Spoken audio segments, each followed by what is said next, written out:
Welcome to HR9 news. Andhra Pradesh Congress party APCC chief YS Sharmila Reddy గత మరియు ప్రస్తుత ప్రభుత్వాలపై ఘాటుగా స్పందించారు. ఈ సందర్భంగా ఆమె మాట్లాడుతూ 10 ఏళ్లుగా రాజధాని లేని రాష్ట్రంగా ఆంధ్రప్రదేశ్ ని మార్చేశారు. టీడీపీ, వైసీపీలు ప్రధాని మోడీకి బానిసలుగా పనిచేశాయి. 2015లో మోడీ స్వయంగా వచ్చి శంకుస్థాపన చేశారు. అట్టహాసంగా శిలాఫలకం వేశారు. ఇప్పుడు అక్కడ చెట్లు, పుట్టలు తప్ప ఏమీ లేవు. అక్కడికి వెళ్లి చూడడానికి మీరెందుకు భయపడుతున్నారు? వచ్చేటప్పుడు మోడీ మట్టి చేతులతో వచ్చారు. పార్లమెంటు మట్టి, యమునా నీళ్లు తెచ్చారు. అమరావతి ప్రగతి కోసం భుజం కలిపి పనిచేస్తామని అన్నారు. 2014-19 మధ్యలో చంద్రబాబు రియల్ మాఫియా చేశారు. రాజధానిపై గ్రాఫిక్స్ చూపించారు. సింగపూర్, మలేషియా అన్నారు. అప్పులు కాకుండా పూర్తి స్థాయి నిధులు వెంటనే ఇవ్వాలి. ఈ నెల 2న అమరావతికి వస్తున్న మోడీని డిమాండ్ చేస్తున్నాం. బేషరతుగా రాజధాని నిర్మాణానికి 1.5 లక్షల కోట్లు ఇవ్వాలి. వచ్చే 3 ఏళ్లలో రాజధాని నిర్మాణం పూర్తి చేయాలని కాంగ్రెస్ పార్టీ తరపున డిమాండ్ చేస్తున్నామంటూ ఘాటు వ్యాఖ్యలు చేశారు.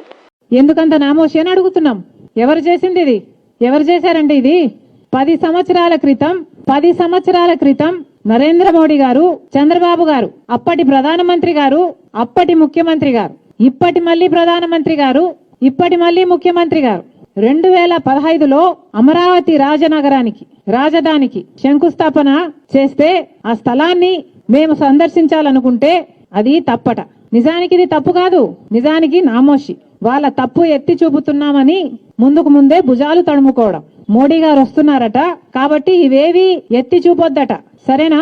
ఆంధ్ర రాష్ట్ర ప్రజలు గత 10 సంవత్సరాలుగా వాళ్ళు బానిసలు కావాలని వాళ్లకు లేకపోయినా వాళ్ళు ఎంచుకున్న నాయకులు బీజేపీకి బానిసలుగా పనిచేశారు కాబట్టి ఆంధ్ర రాష్ట్రం మొత్తం 10 సంవత్సరాలుగా బీజేపీ పార్టీకి బానిసత్వం చేశారు. ఎందుకంటే చంద్రబాబు గారు 2014లో ముఖ్యమంత్రిగా బానిసత్వం చేశారు.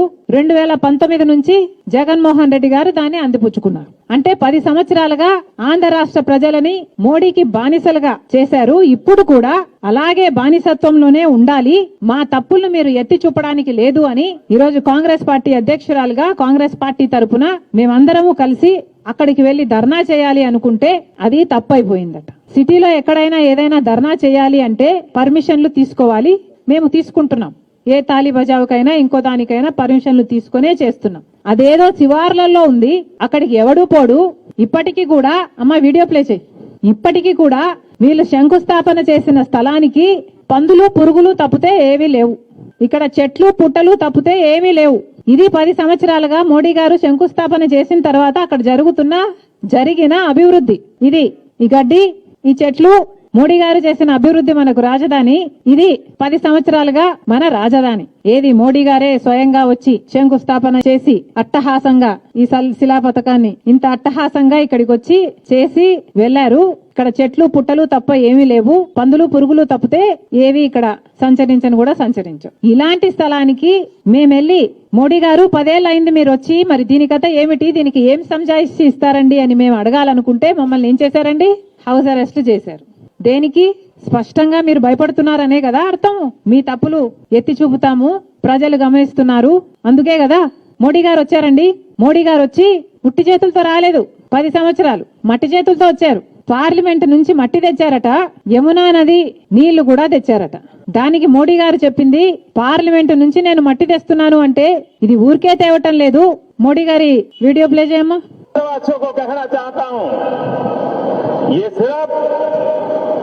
संसद परिसर की मिट्टी या यमुना जी नदी का जल इतना ही नहीं है, ये तो एक प्रकार से देश की राजधानी अब अमरावती पहुंच गई है, इसका संदेश है. केवలం ఢిల్లీలో పార్లమెంట్ ప్రాంగణంలో మట్టి యమునా నది నీరు కాదు ఇక్కడికి వచ్చింది. ఈ దేశం యొక్క రాజధాని మీ రాష్ట్ర రాజధానిలో కరవడం కోసం నేరుగా ఇక్కడికి వచ్చిందని చెప్పి దేశ రాజధాని మన రాజధానికి వచ్చిందట. संदेश लेकर के आया है. ये सिंबल में वो ताकत है, वो विश्वास देता है कि आंध्र के विकास की यात्रा में दिल्ली कंधे से कंधा मिला करके चलेगा, हर समय साथ रहेगा और नई ऊंचाइयों को पार करके रहेगा. ఇది కేవలం లాంఛనప్రాయంగా తెచ్చింది కాదు. దీని యొక్క సందేశం ఏంటంటే ఆంధ్రప్రదేశ్ యొక్క అభివృద్ధి పదంలో ప్రతి అడుగులో కూడా కేంద్రం రాష్ట్రంతో కలిసి భుజం కలిపి నడుస్తుంది. మీ అభివృద్ధికి అన్ని విధాలా ప్రోత్సహిస్తుందని చెప్పని ఇది సంకేతం అని చెప్పని మీ అందరికీ మనం చేస్తున్నాను. ఇది ఎందుకు తెచ్చారయ్యా మట్టి అంటే రాజధానియే అమరావతికి వచ్చినట్టు అట. 10 ఏళ్ల క్రితం మట్టి తెచ్చారు, నీళ్లు తెచ్చారు, రాజధానియే అమరావతికి వచ్చినట్టు దీని సందేశం అని చెప్పారు. అంతేకాదు అమరావతి ప్రగతి కోసం భుజం కలిపి అంటే చెయ్యి కలిపి అమరావతి అభివృద్ధి కోసం పనిచేస్తాం మేము అని చెప్పుకొచ్చి ఆకాశం అంత ఎత్తైన రాజధానిని కడతాము అని చెప్పుకుంటూ వచ్చి ఢిల్లీని తలదన్నే రాజధానిని కడతాము అని మాటిచ్చి వెళ్లారు ప్రధానమంత్రి గారు. అందుకు తెచ్చారు. కానీ 10 ఏళ్లు గడిచిపోయింది. వెనక్కి తిరిగి చూసుకుంటే ఏం మిగిలింది? మట్టి. దేనికి తెచ్చారయ్యా? మా నోట్లో మట్టి కొట్టడానికి మట్టి తెచ్చారు, మా ఆశల మీద నీళ్లు జల్లడానికి నీళ్లు తెచ్చారు అని మనకి ఇప్పుడు అర్థమవుతుంది. 10 సంవత్సరాలు గడిచిపోయిందే. 10 సంవత్సరాలలో కనీసం రాజధానికి 10 సార్లైనా వచ్చారా? కనీసం 10 సార్లు తిరిగి చూసారా? కనీసం 10 సార్లైనా ఏం జరుగుతుంది అమరావతి గురించి అని ఆరా తీశారా? 10 సంవత్సరాలలో కనీసం 10 ప్రాజెక్టులైనా వచ్చాయా? 10 కేంద్ర సంస్థలైనా వచ్చాయా? 10 సంవత్సరాలలో కనీసం 10,000 కోట్లైనా ఇచ్చారా? పోనీ 5,000 కోట్లైనా ఇచ్చారా? ఏం చేశారు? 10 సంవత్సరాలుగా ఈ మాటలు చెప్పి శంకుస్థాపన చేసి అన్ని మరచి ఆంధ్ర రాష్ట్రంలో ప్రజలను మోసం చేసి ఇప్పుడు మళ్ళీ ఏ ముఖం పెట్టుకుని వస్తున్నారు మోడీ గారు అని అడుగుతున్నా. 10 సంవత్సరాల క్రితం రాజధాని బాధ్యత అంతా అదే అన్నారు మోడీ గారు, విస్మరించారు, మన నోట్లో మట్టి కొట్టిపోయారు. ఇప్పుడు సున్నం కొట్టడానికి వస్తున్నారా? దేనికి వస్తున్నారు మోడీ గారు? సమాధానం చెప్పాలి. అసలు 10 సంవత్సరాలుగా వెనక్కి తిరిగి చూసుకుంటే 2014లో చంద్రబాబు గారు ముఖ్యమంత్రి అయ్యారు. అమరావతి రాజధాని అని ప్రకటించారు. 33,000 ఎకరాలు రైతుల నుంచి సేకరించారు. మిగతా భూములన్నీ కలిపి 54,000 ఎకరాలు రాజధానికని పక్కన పెట్టారు. దాంట్లో చంద్రబాబు గారి మనుషులేమో రియల్ ఎస్టేట్ మాఫియా ఇష్టం వచ్చినట్టు యథేచ్ఛగా చేసుకున్నారు.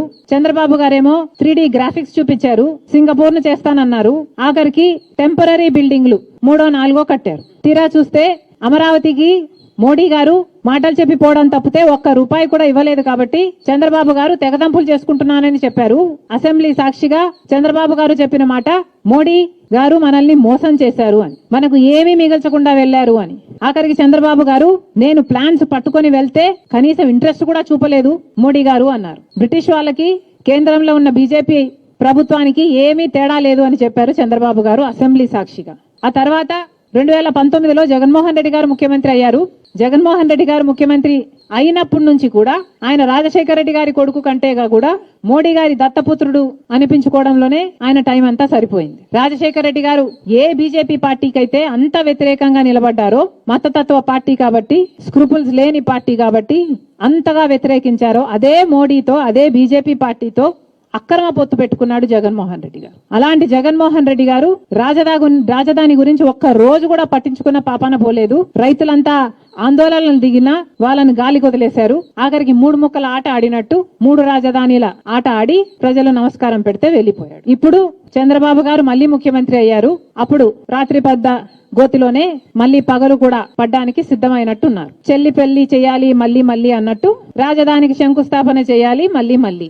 ఇదేదో చరిత్రలో ఎప్పుడు జరగనట్టు, ఆయన ప్రధానమంత్రి కానట్టు, ఈయన ముఖ్యమంత్రి కానట్టు, ఇప్పుడు ఏదో ఇదంతా కొత్తగా జరుగుతున్నట్టు, ఇప్పుడు మళ్ళీ మోడీ గారు వస్తారంట, మళ్ళీ శంకుస్థాపనలు చేస్తారట, మళ్ళీ మన ముఖాన మట్టి కొడతారో సున్నం కొడతారో 2వ తేదీ చూడాలి.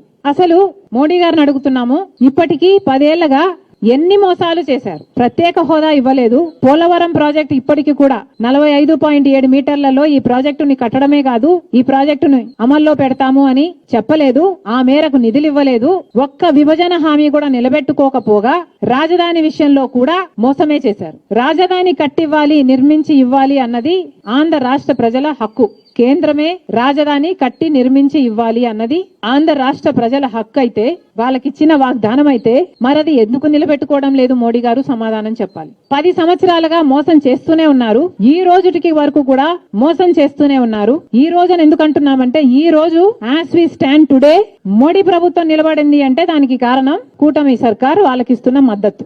ఈ రోజు ఆ మద్దతు తీసుకొని ఆంధ్ర రాష్ట్ర ప్రజలు ఓట్లేస్తే గెలిచారు. ఈ ఎంపీలంతా మోడీకి మద్దతు ఇస్తే మోడీ సర్కార్ నిలబడింది. ఈ రోజు వరకు కూడా ఇంత ఆంధ్ర రాష్ట్రం మేలు చేస్తున్నా కూడా మోడీ గారు ఈ రోజు వరకు కూడా ఆంధ్ర రాష్ట్ర ప్రజలను మోసం చేస్తూనే ఉన్నాడు. ఇప్పుడు కూడా రాజధానికి చంద్రబాబు గారు చెప్తున్న మేరకైతే 15,000 కోట్ల రూపాయలు కోట్ల రూపాయల అప్పు వరల్డ్ బ్యాంక్ ఇస్తుందట. ఇంకో 12,000 కోట్ల రూపాయలు హుడ్కో ఇస్తుందట, ఇంకొక 5,000 కోట్ల రూపాయలు జర్మనీ బ్యాంక్ ఇస్తుందట. ఇలా అప్పులన్నీ తెస్తున్నారట, దాంతో రాజధాని కడతారట. అయ్యా, రాజధాని కట్టివ్వాలి అని మన విభజన హక్కు అయితే మనం ఎందుకు అప్పులు తెచ్చుకుంటున్నాం? ఆ అప్పుల భారాన్ని మన బిడ్డల మీద ఎందుకు పెడుతున్నాం? ఇది ఎక్కడి న్యాయం అని అడుగుతున్నాం. అసలు అప్పుల గురించి ఎందుకు మాట్లాడుతున్నారని అడుగుతున్నాం. అప్పులు తెచ్చి కట్టాల్సిన పరిస్థితి మనకు ఎందుకుంది అని అడుగుతున్నాం. మీ ఎంపీలు ఈ రోజు మోడీ సర్కార్నే నిలబడుతుంటే మరి అలాంటప్పుడు వాళ్ళు ఇచ్చింది కుక్క బిస్కెట్లకి ఆశపడాల్సిన అవసరం ఉందా మనకి? నిజంగానే షేమ్ అండి. It's shame. అప్పులతో కాదు కదా రాజధాని నిర్మించాలన్నది ఒప్పందం. రాజధాని నిర్మించాలి అన్నది నిజానికి మనకిచ్చిన వాగ్దానం. అలాంటప్పుడు రాజధాని నిర్మించివ్వాలి, లేదా డబ్బులు ఇవ్వాలి. అంతేగాని మట్టి, నీళ్లు, ఇంకా ఉచిత సలహాలు కూడా మోడీ గారు అన్నారట. ఇదివరకేమో ఢిల్లీ మోడల్లో కట్టాలి అన్నారట, ఇప్పుడేమో కొత్తగా జపాన్ మోడల్లో కట్టాలంటున్నారట. అంతేకాదు, రాజధాని అంటే బిల్డింగ్లే కాదు చెట్లు కూడా ఉండాలి అని ఉచిత సలహా ఇచ్చారట. ఎవరికి కావాలండి మీ ఉచిత సలహాలు? ఎవరికి కావాలి? మీరు తెచ్చిన మట్టి కావాలా? మీరు తెచ్చిన నీళ్లు కావాలా? మీరు తెచ్చిన సున్నం కావాలా? మాకొద్దు మీ అప్పులొద్దు, మీ మట్టొద్దు, మీ నీళ్ళొద్దు, మీ ఉచిత సలహాలు అంతకంటే వద్దు. మాకు కావాల్సింది నిధులు. మా రాజధాని కట్టుకోవడానికి కనీసం 2 లక్షల కోట్ల రూపాయలు ఖర్చు అవుతుంది. ఆ మేరకు నిధులు కావాలని కదా మేము అడుగుతున్నాం.